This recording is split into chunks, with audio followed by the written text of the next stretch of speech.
கடை பார்த்தீங்கன்னா கடை ரைஸ் இருக்கு, மீன் குழம்பு இருக்கு. சட்னி பார்த்தீங்கன்னா சட்னிக்காரு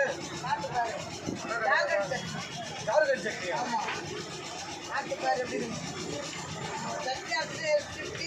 பாரு எங்க கடையில எப்படி சட்னி கடை போடுறீங்க.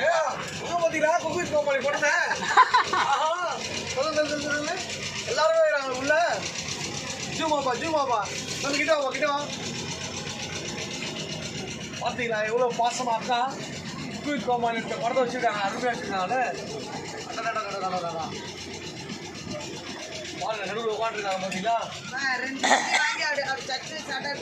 உண்மையிலே சட்னி என்ன சட்னி தானே போடுறீங்க? சட்னி சிக்கன்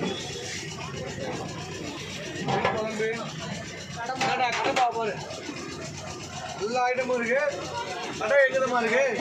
நம்ம மெரினா பீச்சில் ஸ்விம்மிங் பூல் பக்கத்தில் இருக்குது அக்கா கடை ஸ்விம்மிங் பூல் பக்கத்தில் இருக்குது. ஆனால் உண்மையிலே நிறைய டூப்ளிகேட் கடை நிறைய இருக்கு, அதெல்லாம் நம்பிடாதீங்க. இதான் ஒரிஜினல்.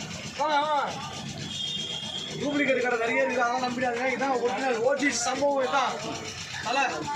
ஸோ அக்கா கடைக்கு வாங்க. ஸ்விம்மிங் பூல் பக்கத்தில் மெரினா பீச்சில் எம்ஜிஆர் சமாதி பக்கத்தில் இருக்கணும். எம்ஜிஆர் சமாதி மெரினா பீச் உழைப்பாளர் பின்னாடி எம்ஜிஆர் ஆக்சுவலினா எம்ஜிஆர் நூற்றாண்டு இருக்குல்ல, அது உள்ள போனீங்கன்னா உழைப்பாளர் சில பின்னாடி இந்த உழைப்பாளர் இருப்பாங்க. வந்து இங்க சாப்பிடுங்க. ஆனா யாரு வந்தாலும் எங்க கடை என் போட்ட மூஞ்சி இருக்கணும், பக்கத்துல கரும்பு கடை அங்க போய் உட்காந்து சாப்பிட்டேன், இங்க போய் உட்காந்து சாப்பிட்டு சொன்னா அதுக்கு நான் பொறுப்பு இல்லை. கரெக்டா? கம்பெனி பொறுப்பு இல்லை. ஓகே ஓகே ஓகே சரிம்மா, எல்லாரையும் கேட்டா சொல்றேன். எப்போ வர திரும்ப வயக்காட்டுக்கு வரியா? வயக்காட்டுக்கு வா.